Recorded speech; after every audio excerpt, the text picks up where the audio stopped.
Честно признаться, в первые минуты общения с этим разговорчивым молодым человеком я был уверен, что он все выдумывает. Первые полосы газет, хотите дам автограф, но оказалось, Гриша Данишевский действительно звезда. Мир невозможно изменить быстро, за 1 секунду, за час и даже за день. Но все, кого мы видели сегодня, доказывают, что мир изменить все-таки можно. Стоит только начать над этим работать. Каждый по-своему и все вместе. Наши поступки и есть белые голуби, которые летят в мир. И пусть стадион засияет. Возьмите в руки голубя. 3, 2, 1. И пусть будет счастье. Все звезды нашего вечера и главный герой этого эпизода — Гриша. Замечательный человек с особенностями развития. Будущее должно быть у всех без исключения, друзья. Грише 23 года. 2 раза в неделю он едет на работу. Сначала на метро, потом на автобусе. Этот сложный маршрут Гришу не пугает, у него очень хорошая память.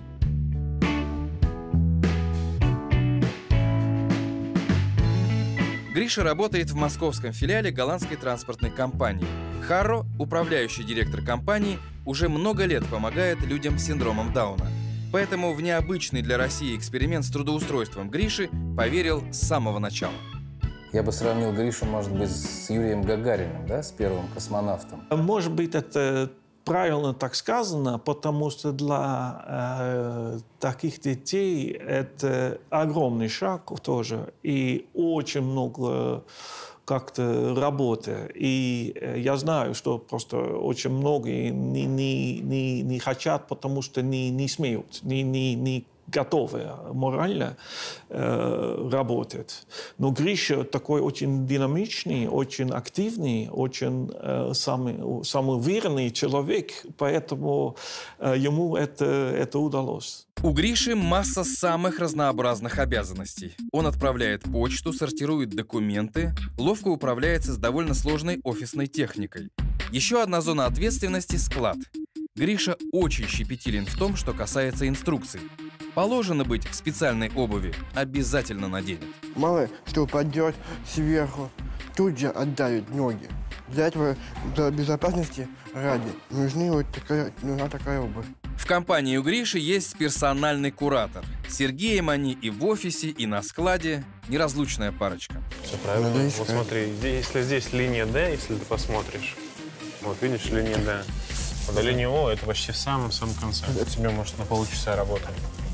Он не такой, как все, да, это так. Но я скажу так, что с некоторыми вопросами, некоторыми задачами он справляется лучше, чем обычные люди. Он очень сосредоточен и не спешит. То есть за ним довольно редко замечаются ошибки. Он 10 раз проверит. Вот и в этот раз, тщательно проверяя наличие товара, Гриша находит серьезную ошибку в каталоге. А вот в Б1 только вот эти 2, вот третьей нет. Третьей нету. Хорошо, Гриш, молодец, это мне от тебя и нужно было. Ты все качественно проверил? Да. Каждую ячейку проверил? Да, каждую ячейку. Все, молодец.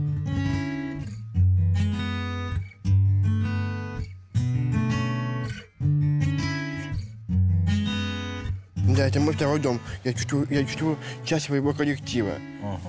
Правда, взрослые, но я с ними нахожу общий язык. Я интересуюсь, как у них там...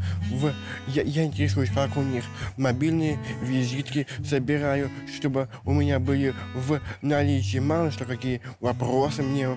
Все окей. Да? Мне все нравится помогать и быть полезным. Это такие же люди, как мы, обычные, или все-таки не такие?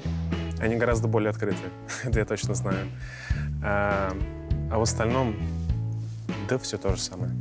Гриша очень пунктуален. В этот раз из-за наших съемок он опоздал на обед и очень переживал, что нарушен четкий порядок. И обычно, когда я опаздываю, уже нет места, куда сесть.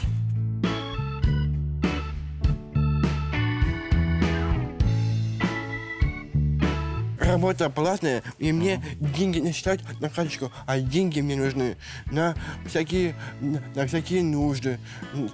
На всякие нужды. Кому деньги нужны? Правда, счастье не в деньгах, вот, но тем не менее, я работаю не просто так. Меня бесплатно, как многие поступают, вот, а вот на платное. И мне это вполне выгодно. Меня кормят хорошо в столовой с часу до 2, и все окей. Я нахожу свободное время для прослушивания музыки на телефоне. То есть все в моих руках. И весь полноценный рабочий день. Да, и еще. Гриша принципиально не произносит выражение «синдром Дауна». Зачем это нам, детям с синдромом любви, это нужно? По крайней мере, мне, потому что я старше всех. Зачем мне это нужно? Да, зачем тебе это нужно? Сидел бы дома. Я имею в виду, про это и говорю. Зачем мне это нужно сидеть дома? Зачем? Я хочу быть всем полезным и всем нужным. Развиваться. Знать больше, чем другие товарищи, мой коллектив в театральной студии.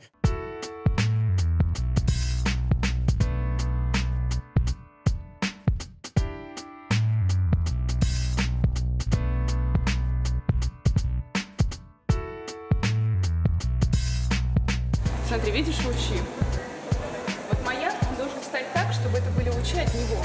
Год назад в жизни Гриши появился театр. Проект называется «Взаимодействие». Это больше, чем просто театр. Это может быть каким-то очень мощным таким социальным импульсом для того, чтобы изменить ситуацию, отношение к таким людям, с синдромом Дауна в нашем обществе. Спектакль, в котором занят Григорий, называется «Я танцую». В нем 10 особенных актеров и 2 обычных. Главная роль у Анфисы. Она играет очень неуверенную в себе девочку, которой солнечные дети своим примером помогают перебороть внутренние страхи.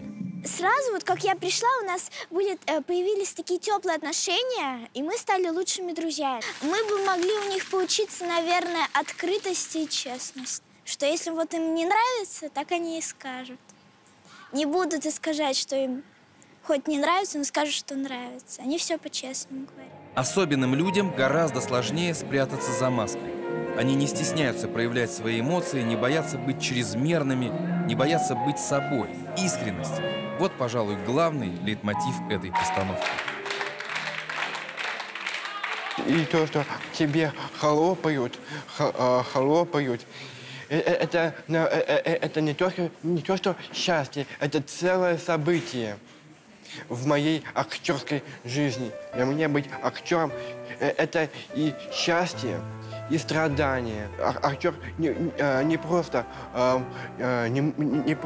на сцене показывать свои эмоции. У него всегда потом после спектакля на глазах слезы. Это слезы счастья. Поэтому без слез быть актером просто невозможно. Пожалуй, это единственный в мире театр, где нет закулисных склок и интриг.